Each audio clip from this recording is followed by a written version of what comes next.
How's you going? Welcome back to Grampy's Workshop. Mike here.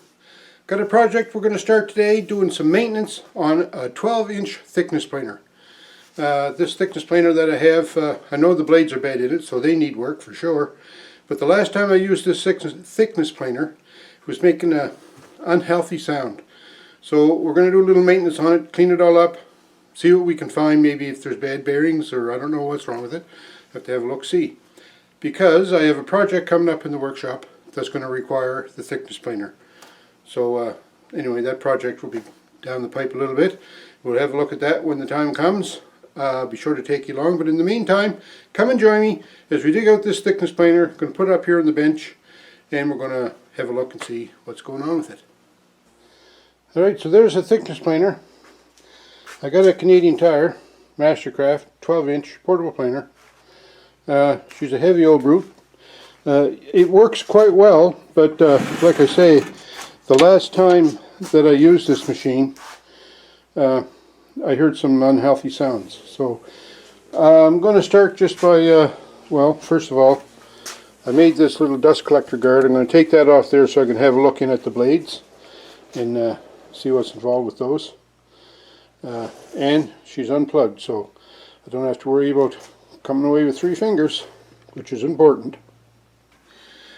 So I took the dust cover off, and I'm not sure how well you can see those blades, but look at that. That blade right there, there's 2 blades in it. One there, and one right there. And I don't know how good you can see this because it's kind of dark in there. I'll try and zoom in. But I just wanted to show you what absolute terrible thickness planer blades look like. Like I'd have to really rub my finger on that in order to cut it. Those blades are in bad shape. Look at that. Burnt, rusty. Oh man. Anyway, I'm going to see what we can do. I think they're double-sided blades, so I'm going to see what I can do to change those over. But in the meantime, I'm just going to run this thing up and just see what kind of a sound it makes, because I think we have a bad bearing in it, but I'm not sure. So we have plugged the beast in. Everything's clear. There's nothing in there to cause us grief. So I'm going to turn it on. Very carefully listen for bad bearings. It's going to get noisy.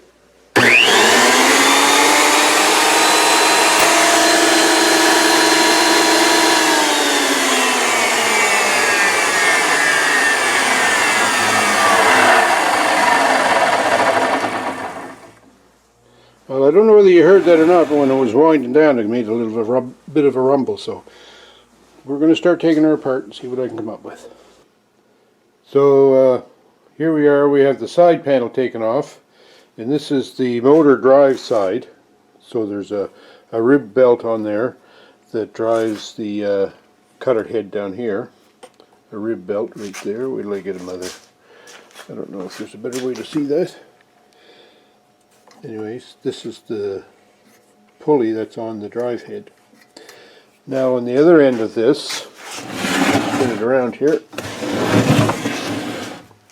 we have some chain drives right here, and what that does, this is the output of the motor, and that drives in-feed and out-feed rollers that haul the material under the cutter head. So those chains and everything look good, maybe a little bit of lubrication needed. But we have to dig a little deeper just to see what kind of shape the bearings are in.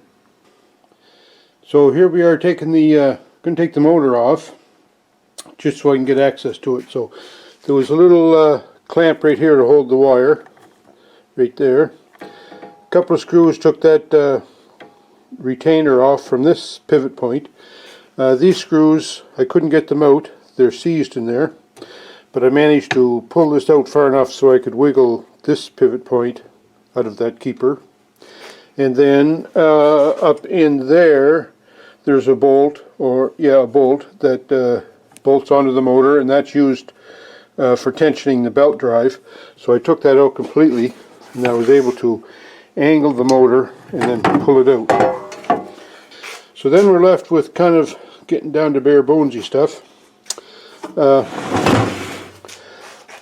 when I spin the plate now with no motor attached to it, it doesn't sound too bad.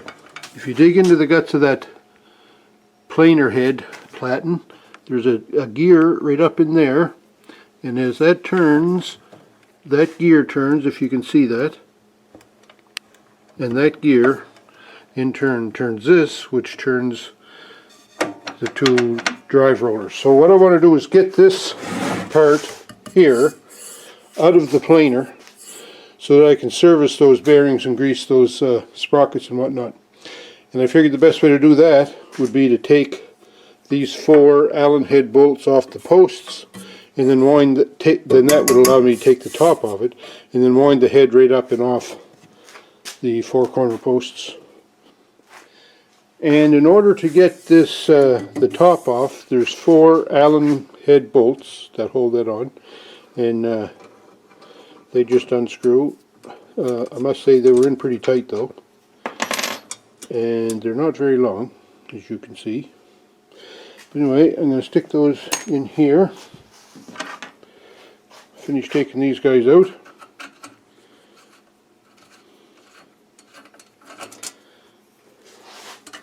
And then I'm going to lift this head off and hopefully put the handle back on and just unscrew the whole head assembly right up off those posts. So I'll just put those over there. This should lift right off now. So now this goes on here. So I'm just going to continue to wind this until it unscrews the whole head. Okay, so I got the beast off. Just a matter of winding the screw feeds here until we got to the top. Then I had to finish that a little bit by hand. But then it was, of course, jamming on these posts, so it was quite a little struggle and a tug to pull that off. But I did get it off. I mean. So right now I can get access to these drive rollers that feed the stock under the cutter blades. And I'll be able to get at, especially this end, I'll be able to get at this gearing in here and put some more grease on that, and be able to take these keeper plates off and just check and see what kind of bearings we have in those drive rollers. So that's going to be my next thing, is to try to access those drive roller bearings, bushings, whatever they are, and to clean up this gear train and grease it.